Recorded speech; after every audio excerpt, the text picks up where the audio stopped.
እንደሚታወቀው በሀገር ደረጃ በተለይ ለውጡን ተከትሎ በርካታ ትልቅ እንደ ሀገር ልናነሳቸው የምንችል እጅግ በጣም አጓጊ የሆኑ በርካታ ጉዳዮች ኢኒሼቲቮች በክቡር ጠቅላይ ሚኒስትራችን በክቡር ዶክተር አብይ አህመድ አነሳሽነት በርካታ ጉዳዮች እንደ ሀገር ሲፈጸሙ ሲተገበሩ እንደነበረ ይታወቃል ማለት ነው።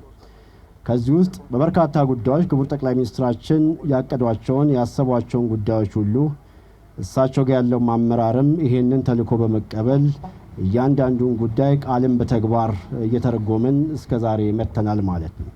ከዚህ ውስጥ አንደኛው በተለይም ዛሬ እዚህ ተገኝተን እያስመረቅን ያለነው እንደ ሀገር በክቡር ጠቅላይ ሚኒስትራችን ሀሳብ አመንጭነት በሳቸው መሪነት እንዲህ የተጀመረው የገጠር ኮሪደራችን ነው ብለን ልናነሳው እንችላለን ማለት ነው። ከዚህ አግባብ ዛሬ እያስመረቅን ያለነው በተለይም ደግሞ በደንዲ ወረዳ አካባቢ የክቡር ጠቅላይ ሚኒስትራችን ተልዕኮ ተከትለን የኢትዮጵያ ኢንቨስትመንት ኮሚሽን በተለይ 4 ቤቶችን ግምታቸው ከ40 ሚሊዮን እና ከዛ በላይ በሚሆን አግባብ ማለት ነው ሞዴል ሊሆኑ የሚችሉ ቤቶችን በዚህ ያለ ሁኔታ ዛሬ አስመርቀን በተለይም ለባለቤቶቹ ማስረከብ በመቻላችን የተሰማንን ልባዊ ደስታ ለመግለጽ እወዳለሁ። የገጠር ኮሪደር እንደሚታወቀው በርካታ ጠቀሜታዎች እንዳሉት ይታመናል። ከምንም በላይ በገጠር አካባቢ የሚኖረው ማህበረሰባችን የዘመነ ህይወት ይገባዋል የሚል እሳቤን በውስጡ የያዘ ነው። የዘመነ ብቻ ሳይሆን አጠቃላይ ህዝባችን ክብርነት ያለው ህይወት እንዲሁ መኖር ይገባዋል ከሚልም እሳቤ በክቡር ጠቅላይ ሚኒስትራችን አነሳሽነት የተጀመረ እንደመሆኑና ይሄም እንደ ሞዴል እየታየ በሌሎች ቦታዎች ደግሞ በዚሁ አግባብ እየሰፋ የሚሄድ ይሆናል ብለን ተስፋ እናደርጋለን። ከዚህ አንጻር ስንመለከት ለምሳሌ በዚህ አካባቢ እንኳን የተገነቡትን 4ቱን ቤቶች ስንመለከት እንደ ሞዴል ያገለግላሉ ያላቸው በርካታ ጉዳዮችን በውስጣቸው እንዳቀፉ ማየት ይቻላል። አይሆፕ በኋላ ትጎበኛላችሁ ተስፋ አደርጋለሁ። ለምሳሌ አጠቃላይ ይሄ የልማት ትሩፋት የምንላቸውን ሁሉንም ነገሮች ከግምት ያስገባና ያቀፈ ነው።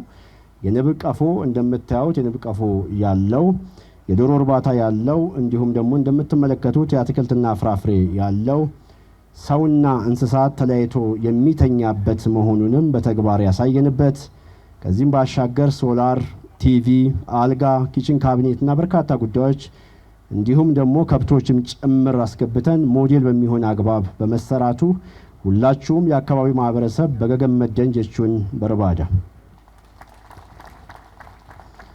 ይሄ ተሞክሮ ነው።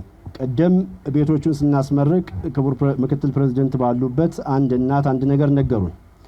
ክረምት ሲመጣ ለአንዳንዶች የደስታ ጊዜ ነው ምክንያቱም ስለሚዘሩ አሉ። ነገር ግን ደግሞ ለኛ ደግሞ የሰቀቀን ጊዜ ነው ምክንያቱም ክረምት ሲመጣ ይዘንባል ሳሎን ድረስ ነው የሚገባው። ከዚህ የተነሳ ለኛ የሰቀቀን ለሌሎች ግን እንዲሁ የደስታ ጊዜ ነበር። አሁን ግን አጠቃላይ በመንግስታችን መሪነት በተሰራው ስራ ይሄ ታሪክ አክትሟልና እጅግ በጣም ደስ ብሎኛል ብሎ ሲናገሩ ነበር።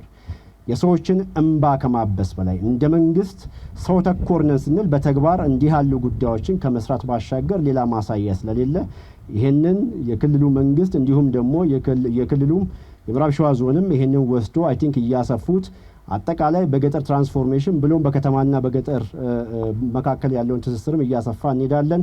በዚህ አግባብ የምንቀጥል ከሆነ በአጠረ ጊዜ ውስጥ የኢትዮጵያን ብልጽግና እውን የምናደርግበት ጊዜ ሩቅ አይደለም ብዬ እጅግ በጣም አመሰግናለሁ። በጋለ ከናቲኑ ስመተን ኡልፋዳ ከበጃ አርገዳ በኢትዮጵያ ውስጥ ባለፉት 6 እና 7 ዓመታት የለውጡ መንግስት ትሩፋት የሆኑ በርካታ ስራዎች እየተሰራ ይገኛል።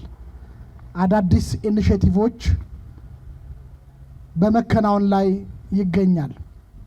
አንዳንዱን ስራዎች ክቡር ጠቅላይ ሚኒስትር በኢኒሼቲቭ መንገድ አምጥተው ሲያስተዋውቁ አዲስ ስራዎችን ሲያስተዋውቁ የማይሆን የሚመስሉ ነገሮች ነው የሚተዋወቀው፣ ግን በአጭር ጊዜ ውስጥ ሁሉም ነገር መልክ እየያዘ ይገኛል። የዛሬ ዓመት 2 ዓመት ገደማ ስንዴ ኤክስፖርት እናደርጋለን ሲባል ብዙ የተዘባበተ አካል ነበረ። ዛሬ ኢትዮጵያ ከብዙ 100 ዓመት በኋላ ለመጀመሪያ ጊዜ ስንዴ ኤክስፖርት ማድረግ የጀመረችባቸውን ዓመታት እያሳለፍን እንገኛለን። በዚህ ብቻ አይደለም፣ አዲስ አበባን እንደ ስሟ አዲስና አበባ እናደርጋለን ሲሉ ክቡር ጠቅላይ ሚኒስትር ያመነ አልነበረም።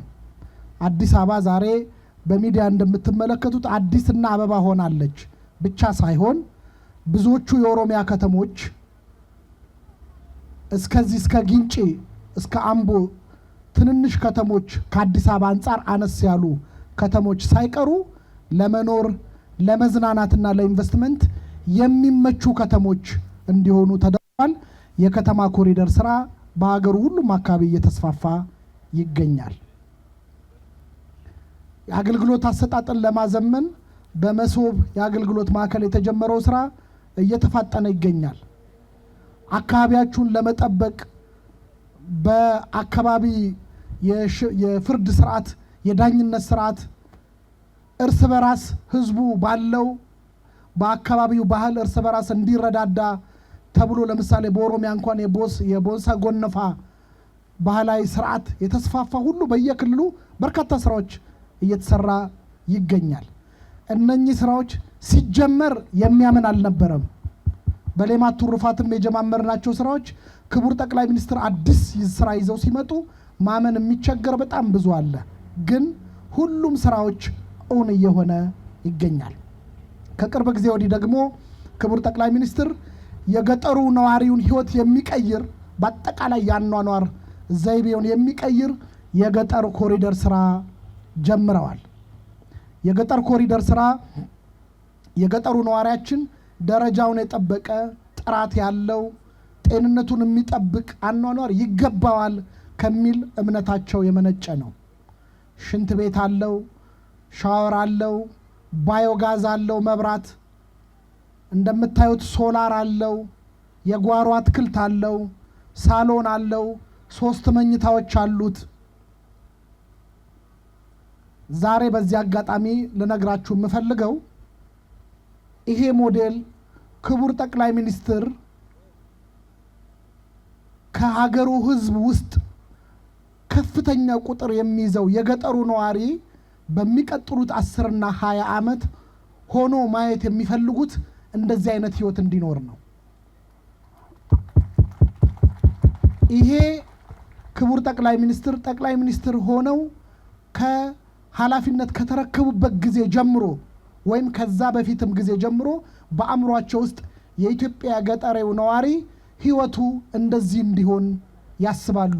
ጽፈዋል፣ ሞግተዋል፣ ታትረዋል። ይሄንን ደግሞ ወደ ተግባር ለመቀየር ራሳቸው ተመላልሰው በአንድ ክልል ላይ ሞዴል የሚሆን አሳይተው አሁን ደግሞ በመላው ሀገሪቱ እንዲህ አይነት የገጠር ህይወት እና የቤት አሰራርና አጠቃላይ ህይወቱን የሚቀይር አኗኗር እንዲኖር ጥረት እያደረጉ ይገኛሉ።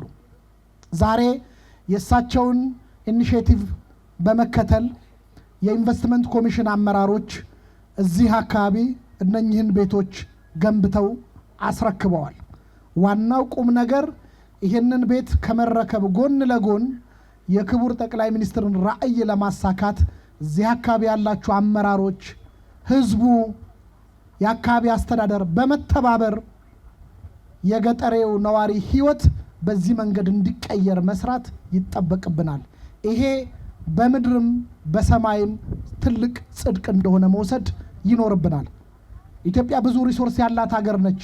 ይሄ አካባቢ በርካታ ሀብት ያለው አካባቢ ነው። ከተጋገዝን፣ ካለማን፣ ከሰራን የምንናፍቀው ብልጽግና በአጭር ጊዜ ውስጥ እውን ማድረግ የምንችለው ትልቅ ፕሮጀክት እንደሆነ ልንቀበል ይገባል። ባለፉት ጥቂት ዓመታት የተሰሩ ስራዎች ተደምሮ ሲታይ የምንናፍቀው የኢትዮጵያ እድገትና ለውጥ በቅርቡ እንዳለ ጭምር የሚመሰክር መሆኑን በመረዳት ሁላችሁም ርብርብ እንድታደርጉ በዚህ አጋጣሚ እንደ ጠቅላይ ሚኒስትር ጽሕፈት ቤት እና በራሴ ስም አደራ ማለት እወዳለሁ። ከዚህ በተጨማሪ በክቡር ጠቅላይ ሚኒስትራችን የሚወርዱ ቅድም ከስንዴ ኢኒሼቲቭ ጀምሮ ያነሳውላችሁን አዳዲስ ሀሳቦች ቀድሞ በመተግበር ሰርቶ በማሳየት ክልሉ የተሻለ አፈጻጸም እንዲኖረው በመልካም አስተዳደር በልማት ስራዎች በተለይ በገጠር የግብርና ማዘመን ስራ፣ በከተማ በሁሉም ኢኒሼቲቮች ቀድሞ በመፈጸም ትልቅ አስተዋጽኦ እያደረጉ ያሉት የኦሮሚያ ብሔራዊ ክልላዊ መንግስት አመራሮች በመካከላችን ያሉት እንዳለ የክልሉን አመራር በዚህ አጋጣሚ ከልብ ማመስገን እና አክብሮቴን መግለጽ እወዳለሁ። ባለቤቴ ወታደር ነበረ። እሱ በልጆቹን ጥሎብኝ ሞተ። እሱ ከሞተ ወዲህ እኔ ሳርም አጭጄ ኩቦትም ለቅሜ እንጨትም ሰብሬ የሰው ቤትም ሰርቼ ነው ልጆቼን ያሳደግኩት። አሁን እሱን እያሳደግኩ በቃ አልፎልኝም አቅም እድሜ ደግሞ አሁን 60 ዓመቴ ነኝ። እስካሁን እየተሸገርኩ ትንጥዬ ሳር ቤት ነበረች እዚህ ጋር ያለችው። ያቺ ሳር ቤቷ ክረምት ትዘንባለች፣ ጎርፍ ነው። ትንሽ ደግሞ ወደ ጥቅምትና ወደ መስከረም ደግሞ ሲያበራልኝ ደስ ይለኛል። ልክ ክረምት ሲመጣ በጣም እኔ ደስተኛ አይደለሁም። ሰው ግን ደስ ይለዋል። ለእርሻም ይሆናል፣ ለሌላም ነገር ይሆናል እያሉ እየራበኝ እየጠማኝ፣ ግን ዝናብ ሲመጣ በጣም ነው ደስ የማይለኝ። ልክ ክረምት ሲመጣ እኔ ደስ አይለኝም። ሰው ግን ይደሰትበታል። እኔ ግን ክረምት ሲመጣ አልደሰትበትም። አሁን ግን በጣም እንኳን ይሄ በብሎኬት የሚሰራብኝ ቤት ይቅርና ይሄ ደጅ ራሱ በጣም ደስተኛ ነኝ። እንደውም ሳቅና ዝፈኝ ሊያሰኘኝ ጀመረኝ ከዛ ከተሰራ ወዲህ ማለት ነው። አሁን ግን ይሄን ሁሉን ያስታወሰኝ መንግስት ይሄን ሁሉን የሰራልኝ ይሄን ያሰቡልኝ የላትም ምንም የላትም ደሃ ናት ብሎ ያሰቡልኝ ሰዎች እኔ አመሰግናላችሁ ብያለሁ። ገና ሲመጡ አሁን የቤት ይሰራልሻል እና ቤቱ ይሰራልሻል ሲል እውነት አልመሰለኝም። ምን ውሸት ነው ብዬ ዝም አልኩኝ። ልክ በቃ መጥቶ እነዛ እንትን ሐምሌ ነሐሴ ውስጥ መጥቶ ቤቱ ይሰራልሻል እንደ ለምን አልሰራሽም አሉኝ። እኔ የለኝም ስለሌለኝ በቃ እኔ ደስተኛ ሆኜ ስለሌለኝ በጣም ያልተደሰትኩበት ምንም የለኝም። በቃ አቅሜም የለም። የልጆች እናት ነኝ፣ ያላባት ነው ያሳደግኩት ብዬ መልስ ሰጣቸው። ሲሰጣቸው በቃ እሳቸውም ደስ አላቸው። መጡ፣ ሰሩልኝ፣ አስደሰቱኝ። አትክልት እነ ቆስጣ፣ ጥቅል ጎመን፣ ጥቁር ጎመን፣ ሰላጣ፣ ቃሪያ፣ የማር የከብት ቦታ፣ ሽንት ቤት፣ ባውጋዝ የተባለውን ሁሉም ነገር ሞልቶልኛል። ያልደረስኩበትን ብዙ ነው ያሳዩኝ። ያላየው ነገር ነው ያየሁት። ያላየሁትን ባይኔ እንኳን ረግጬ እንኳን ባይኔ ያየሁትን ነገር ነው ያየሁት። ደስ ብሎኛል። በጣም ነው ደስ ያለኝ። ቤት ውስጥ ሶፋ፣ የተነጠፈ ምንጣፍ፣ የገባልኝ ቴሌቪዥን፣ 3 አልጋ፣ ኪሽን ብዙ ነገር ነው የተሰራልኝ። ከጨለማ ወደ ይፋ ነው ያሳዩኝ። በቃ ጨለማ ወደ ብርሃን ነው ያሳዩኝ። ብዙ ነገር ነው ያሳዩኝ። የማይታይ የማይነገር ነገር ነው የሰማሁት ያየሁት ራሱ። ልጆቼ 6 ነው። ቀን ስራም ሰርቼ እያለንኩ ነገር የለም። ሸራ ውስጥ ነው ኖርኩት። ኑሮዬን አይቶ ቤት ሰሩልኝ። ቤት ውስጥ ሶፋም ገብቷል፣ ቴሌቪዥንም ከፍቶቹም እንደ ባግ ድረስ ገዝቶልኛል።